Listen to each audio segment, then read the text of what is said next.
Hey guys, MrWaluigiWalkthrough's here with another episode of Let's Play Legend of Zelda Skyward Sword.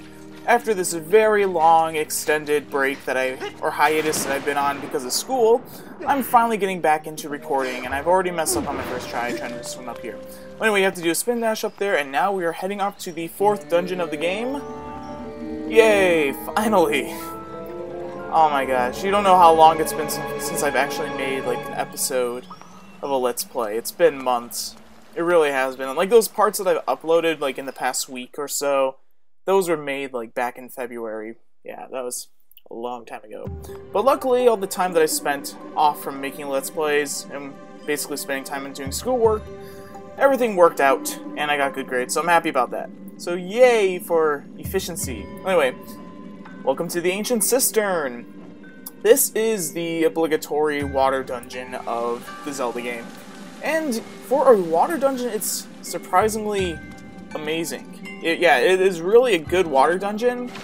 I mean, it'd be really cliche of me to just talk about the water temple from Ocarina of Time, but there's a reason why it's a cliche. Anyway, carved into the great statue are transcriptions of gratitude reveal the secret order of this temple. First the back, then the rear, then the back of the right hand, and then the back of the left hand. So, if that is not a big clue enough as to what we need to do, we need to find these clues to figure out the secret order of the dungeon. Yeah. I mean, you don't technically have to do this if you're playing along as you're watching this Let's Play walkthrough. 100% walkthrough, now in HD! You can just watch me do it and then just go use a secret order. You don't actually have to do it. You don't really get anything out of it other than some money, but we'll get to that in just a few moments. So, the back shows up. Oh, stupid water shoe. The rear shows down. Alright, so now we've got up, down. Alright, now we need to go check out the back of the right hand of the statue. Yes. This water dungeon is really good, as I've said before. There's a reason why it's really good. It's because it's not really relying on the use of making water flow, in a way. There should be an amber relic up here. Maybe it's on the other side. But, I mean, for a water dungeon, the swimming mechanic is good. You don't have to put on iron boots or anything like that. And it's not a very long dungeon, sadly, though. But it's actually like a fusion of two types of dungeons. But we'll get into that later. A little bit later down the road. And where is that amber relic? Is there one on the other side? Okay, I guess there is not. Huh. Interesting. There should be an amber relic on both sides of this little main column here, like on this little ledge, but I guess not. Well, anyway, so in order to check the symbol on the back of the right hand, you see there's a silver rupee, so do a spin dash. And if you collect the silver rupee, you'll make it across. If you don't, you'll get caught in the hand, and you have to squeeze your way out of there. And when the hand closes, you can see the symbol on the back of the hand, and it shows... So let me try to get a better view of this. Left. Alright, so the back of the right hand shows left, so we've got up, down, left. And I'm going to look for this amber relic because there should be one right here. Why isn't there one? Okay, never mind. Alright, there should be one on the other side, though. Maybe I'm just remembering this wrong. I mean, it's been a long time since I've actually played this game, like a couple months. And I mean, it's not like I haven't touched the game at all, it's just... the last time I practiced this dungeon, it was back in beginning of March. So I'm just going off of memory right now. And hopefully my memory is serving me right, but right now it's not, so... Alright, I guess I'm gonna just forget about the amber relic. I swear there's an amber relic. I swear there was an amber relic when I practiced this dungeon, but it's not there right now. And we can swim like a dolphin. Alright, so now to activate the left hand, swim, spin dash, grab the silver rupee, and the hand closes. So yeah, you do get some money out of it, so even if you don't want to like do all this work, I mean there is an incentive to doing all the work, you get 200 rupees out of it. I mean that's good. And the left hand says right, so we got up, down, left, right. Alright, so now, with that secret order memorized, get off of me. And a jelly blob. That's not what I really wanted, but... Oh my gosh, I'm never gonna use like 17 jelly blobs in this game. There really is no point to it. Okay, 18. Alright. Nothing in those bushes. Alright, so let's continue on. Yeah, this dungeon's, I mean, it's not, I mean, I know I said it's not a very long dungeon. It's not too short either. It's just, if you look at the size of the dungeon, it just seems deceivingly small. Yeah, it's really limited to, like, this main room and then, like, a few smaller rooms along the sides of it. So it's kind of like the Wind Temple from Wind Waker, except that's a long dungeon. That's such a long-ass dungeon. Alright, so, as you've seen, like, if you fall into the lily pads from a height, or a certain height, they will flip over. Remember that. That's going to be coming into use later on. Alright, so if you cut down enough of the spider web links, then the spider will come down, and then our Skulltula. Man, I've got to get back into the habit of naming these things after actual Zelda enemies. And not real-life enemies, because if real-life spiders were that big, then I'd probably scream for my life and poop my pants. Yep, alright. So over here, we have another stone. Strike the gemstones pointing in the 4 directions wisely. The way will open for the one who knows the temple's secret order. Alright, so we haven't seen this type of lock before, so you want to hit it up, down, left, right. And for knowing the secret order, we open the lock. Yeah, it's really, that's, the secret orders, this is like the only point in the dungeon that you'll use the secret order, so, yeah, after that, just forget about up, down, left, right. You don't really need to remember that.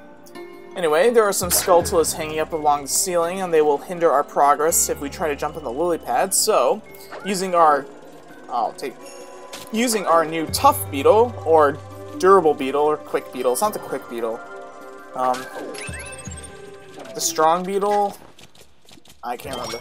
We can cut down the Skulltulas, and Skulltulas will die in water, like regular spiders do. Yeah, of course. And here's the Amber Relic, or not the Amber Relic, but a Amber Relic. So, we need to go over to that side.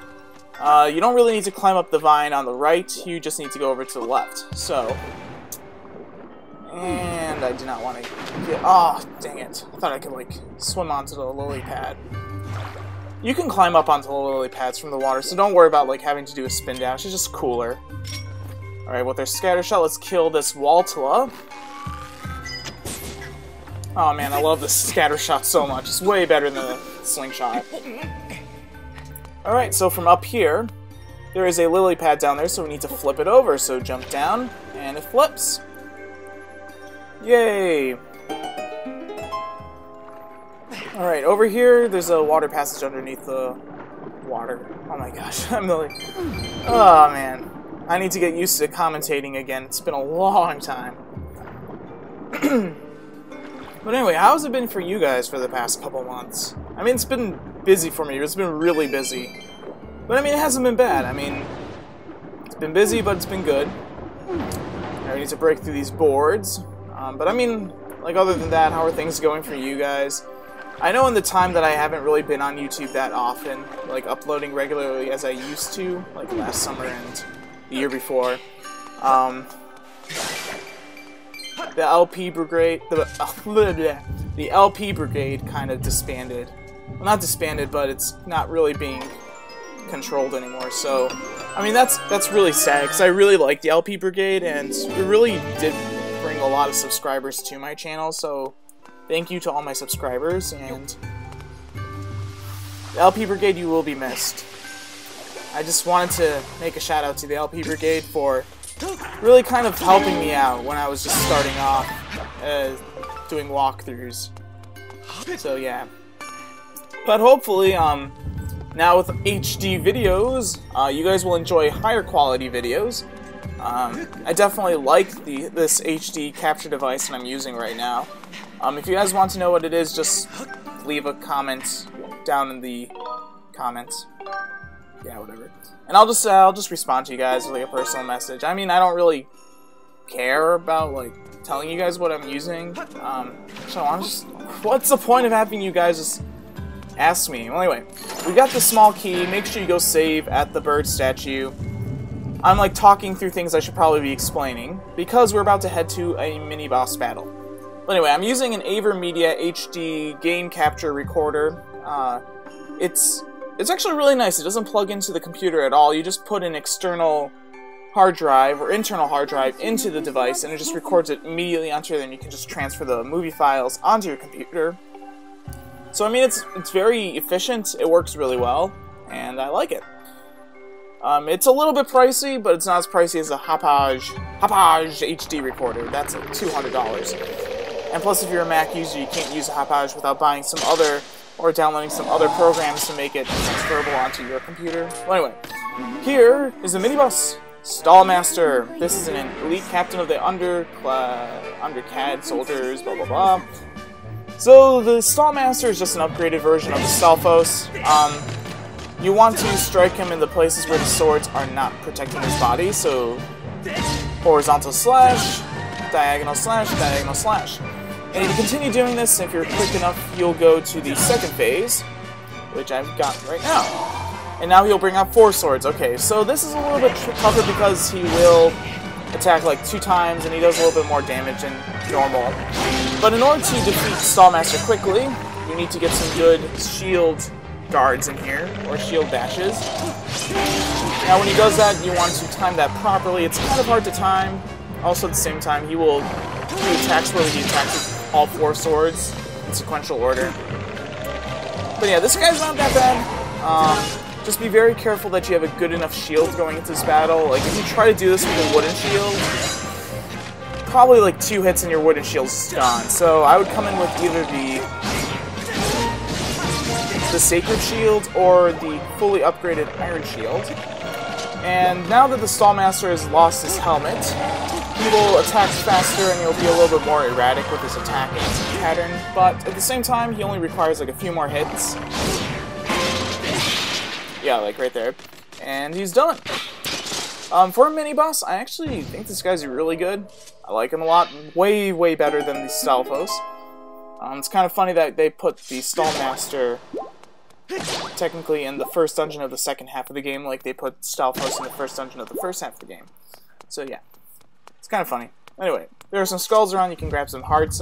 Don't grab all of the hearts, for reasons later to be revealed. And now, for defeating the mini-boss, we get a dungeon item, which is the Indiana Jones whip! Yeah.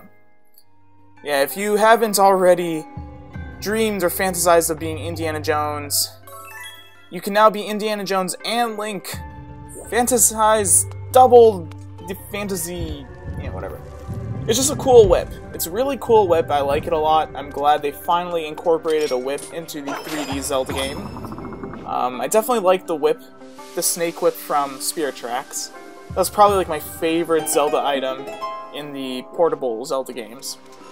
It's just a really cool item. I mean, seriously, who wouldn't like to swing from gap to like hit branches and tap on them and just, it's just awesome. Anyway, to use it, just flick the Wii remote and flick it back in the direction. If it's a switch, you have to flick in the direction that will fall or move. But it's fun. It's a really fluid item. I'm really glad that they made it really this fluid. Well, anyway, if we climb all the way to the top, you'll realize that here is the boss door. The door is locked right tight and will not open. Alright, so we can't really do anything right now with that. We don't have the boss key. So let's fall back down to, well, this floor. I didn't really mean to fall down to this floor. I was actually going to fall down all the way to the bottom and just ride the water spout all the way back up. But if you land on this floor, this is the one you want to be on. The main floor. Alright. So with the whip, I think we need to go over here. Yeah, I think this is where we need to go. I'm sorry, like, this is probably not going to be the best performance of a dungeon that I've done in this entire LP, just because I really don't remember what I'm doing.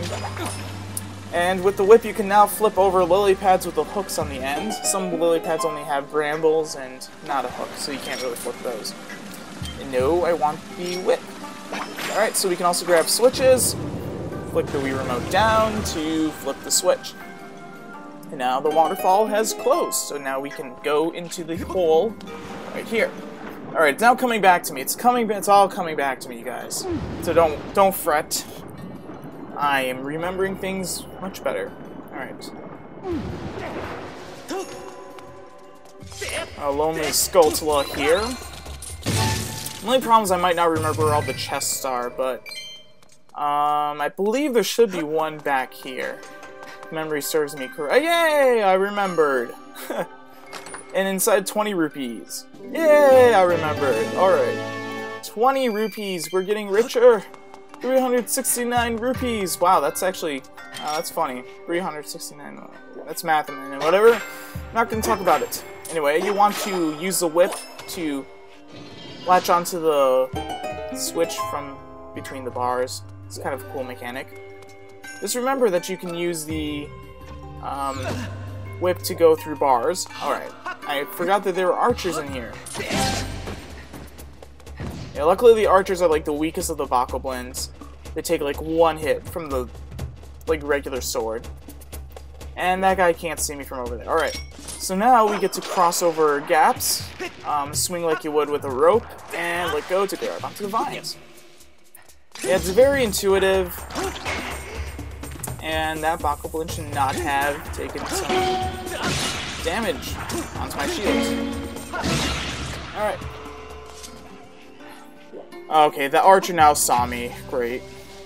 Anyway, he's not going to be able to hit me anyway. So we want to climb up this rotating column, get up onto this platform, and you could continue on, but I would suggest just staying here, refilling your stamina gauge. Now you want to move quickly here or else you will get hit by the archer. So drop down, run around so he can't target you, and defeat him. Okay, now this, I remember this part. This is probably the hardest part of the dungeon. For some reason, I just can never get this down. First get rid of the wall tool, and now get out the whip. Now what you want to do is you want to swing from this branch onto that switch and grab onto it with your jump. And for some reason, I can never align that properly. I cannot reach that switch, and it takes me like 20 tries. So be patient with me right here as I'm going to fail. Probably. No! Oh. Well, I guess I'll show this off. I guess it's a happy coincidence that I just fell, because over here is a goddess wall. Yeah. So we can get some rupees out of it. I mean, we could get hearts, but I don't need any hearts. Even though I'm down on 2 hearts. But anyway, get rupees, because rupees make the difference between me being happy and me being really upset later on when I don't have the money to buy anything in the game. Yeah. And this giant choo-choo. Wow. Okay, I didn't know that they died when they hit the water. I guess regular choo-choos can't be in the water and water choo-choos can be in the water? I don't know. Maybe it's the fact that the choo-choos just can't keep their homeotic environment and they just die because they're too diluted? I don't know. Something biological. Let's incorporate biology and science into Nintendo's Zelda game. Yeah, because that makes sense. Just like how this whip can have a magical ball that can grab onto anything at a distance that's like much further than the length of the actual whip. Yeah, because the science applies. Physics applies in Zelda, but science really applies here too. Alright.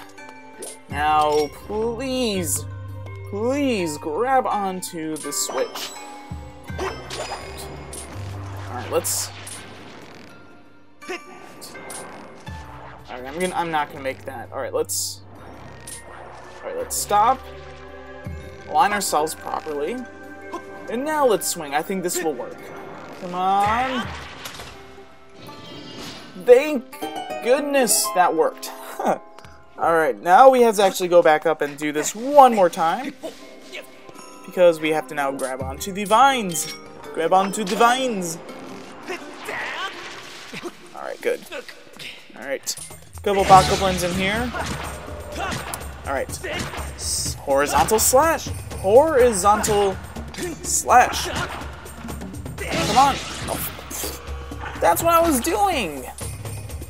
I was doing horizontal slash. Okay, thanks for working now. Alright. Open the lever, and we have now opened up this whirlpool kind of thing. Alright. Now here is where the dungeon gets a little bit interesting. Actually, not a little bit. It gets very interesting. So we've gone through all this really peaceful and happy stuff, and now we've hit the sewage. Yeah. we are now in the dark part of the dungeon. Yes, the water dungeon in this game is also half shadow dungeon, or yeah, I'm gonna call it the shadow dungeon. It's like the water / shadow dungeon. It's like a Pokemon. It can't decide on what type it wants to be, so it's just 2 types. Anyway, we want to save. If you want to save, well, I want to save.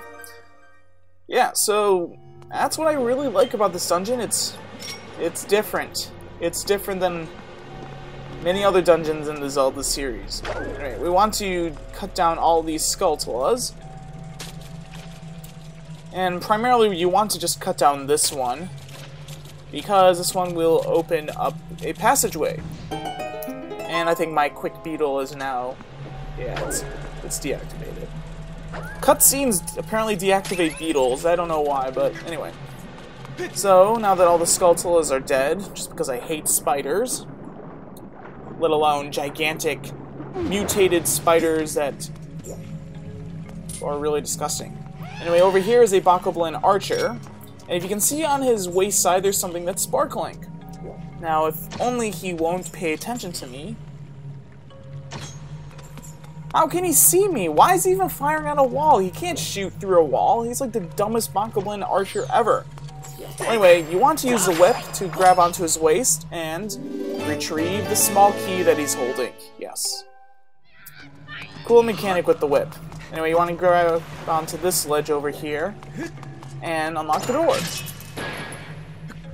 It took me a while to figure out, I was like, where's this key? And then I was like, oh, it's on the archer. And we're getting onto this side.